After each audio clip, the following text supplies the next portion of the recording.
my ability to speak Spanish. But then, as time went on, it got easier, and I was Okay, more Emily, do you have a similar experience?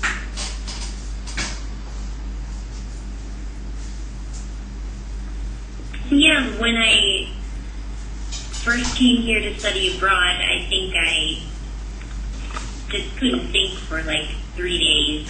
I think like in the immersion experience, I remember the lady that I lived just coming down the stairs and just speaking it sounded so fast, and I must have looked at her with like the most blank face, and she was like, "You don't speak Spanish?" She's like, "I don't speak any English." And I was like, I can't even say yes or no. But in terms of like learning before that, in like more formal settings, like in school, I think my learning was more active, like learning vocabulary, groups of vocabulary, so we could utilize it in phrases. And Yeah, that's sort of the traditional focus on form and structure of the language.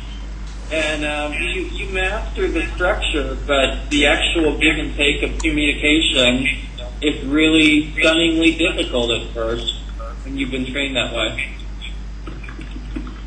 And I shared a little bit in my forum response. I'm echoing. That I studied French that way for a year before I actually lived in France. And I think it took months to be really comfortable conversing with people. But fortunately for me, I've retained the language, so I can still speak it pretty well. I've taken some oral tests recently in French, and I passed them.